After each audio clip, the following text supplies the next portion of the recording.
everyone. Happy holidays if you celebrate such things. Well, the drawer dilemma saga continues. As it turns out, there's about 5 billion different possible combinations.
Now, somebody on the handcuff forum suggested that I switch to metal drawers, which is a fantastic idea, something I'd love to do.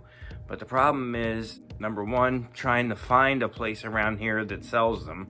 So if you have any suggestions, please leave them in the comments. And number two, I was thinking that space would be a problem too.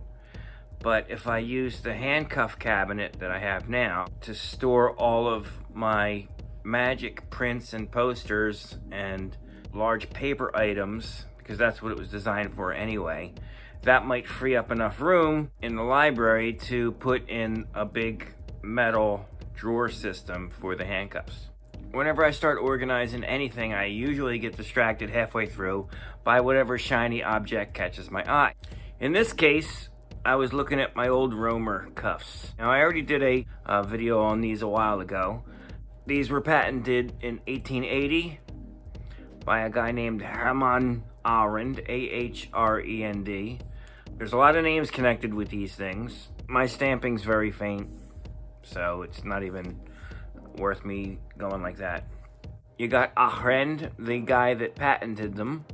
You got Walton Brothers, which is on the stampings with the manufacturing, and also the Romer connection. They were also called Jersey cuffs too, because they were made in New Jersey, and they look like giant padlocks.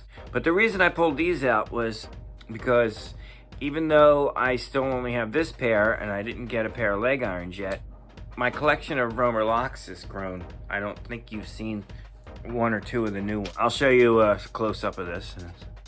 Okay, there's the one. And the other one, which I don't think was in the other video, is this monster. And it's a Scandinavian style. And they came in different sizes, of course. But this one's got a neat stamping and a neat key system. Look at these suckers. Ugh. That's the key for normal Scandinavians, but they did eventually use flat keys.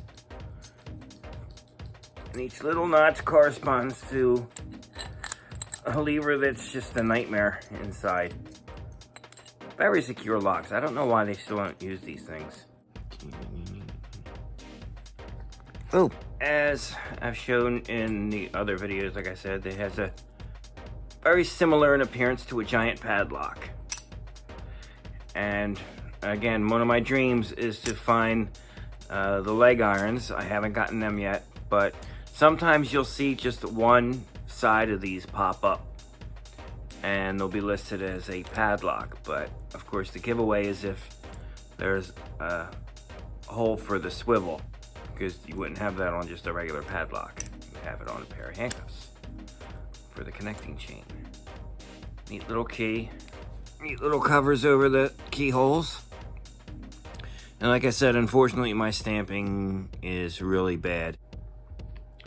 So that is the shiny object that caught my eye and distracted me from reorganizing my shelves and trying to get them to fit properly. I'm thinking that the friction from opening and closing them so much might have worn down the wooden rails, the side rails. And I don't think you can build that up with putty. So I'm thinking that maybe it is time to switch to the metal drawers, which is gonna be hella expensive. But what are you gonna do? You gotta have a good place to preserve the collection. In the comment section, leave any suggestions you have of brands that you've used, you know, of metal drawers, metal shelving systems, and are happy with. What, you know, any experiences you have, I'd really appreciate it, because right now space is at a premium because the library has been growing like crazy. Not so much the handcuff collection, of course, because not too many places to go out and buy them nowadays, you know, except eBay, and I've been striking out with that left and right.